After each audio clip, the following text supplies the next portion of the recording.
ئاتەم بارزانی لە ڕێگەی تیوارەوە زانیاری لەسەر دامەزرانی حیزبوڵای کوردی ئاشکرا کرد. تیوار جموجۆڵە سیاسیەکانی لاهور شێخجەنگی بڵاو دەکاتەوە.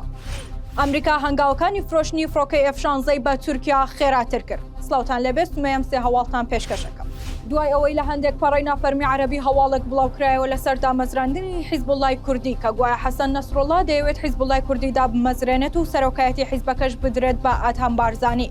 دامەزراوی میدیای تیوار بە دوواداشوونی بۆ ئەو پرسە کرد و دەرکەوت کە هەواڵەکە تەنیا لە پەڕە سێبەرەکانی حیزبوڵای لوبنانەوە بڵاوکراوەتەوە.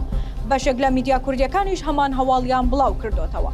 لەسەر ئەم پرسەش تیوار پەیوەندی بە ئاتەم بارزانیەوە کرد. لەو پەیوەندیە تەلەفۆنیەدا ئاتەم بارزانی ڕایگەیاند ئەم هەواڵە دوورە لە ڕاستی و منیش وەک ئێوە لە میدیاکانەوە ئەم هەواڵەم بینیوە.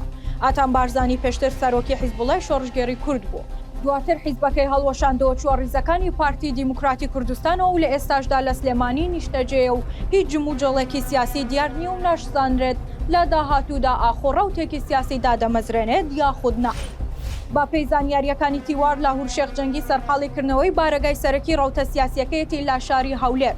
هەر بە پێی زانیاریەکانی تیوار لاهور شێخجەنگی جموجۆڵی لە شاری سلێمانی دەست پێ کردووە و هەفتەی ڕابردوو چاوی بە چەندین شارەزای بواری هەڵبژاردن کەوتووە. هەروەها لەگەڵ بەشێک لە بەرپرسانی کۆمیسیۆنی هەڵبژاردنەکان پرس و ڕاوێژی لەسەر چۆنیەتی بەڕێوەچوونی هەڵبژاردنەکان و ئەگەری ساختە لە هەڵبژاردنەکانی پەرلەمانی کوردستاندا کردووە.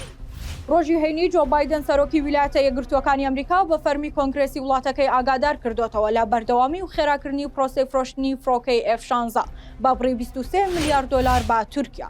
بڕیارەکەی جۆ بایدن بە هەنگاوێکی گرنگ دادەنرێت بۆ تەواوکردنی یەکێک لە پرۆسە دواخراوەکانی نێوان ئەمریکا و تورکیا کە ماوەیەکە گرەوی پەیوەندیەکانی نێوان ئەو دوو وڵاتەی لەسەر دەکرا.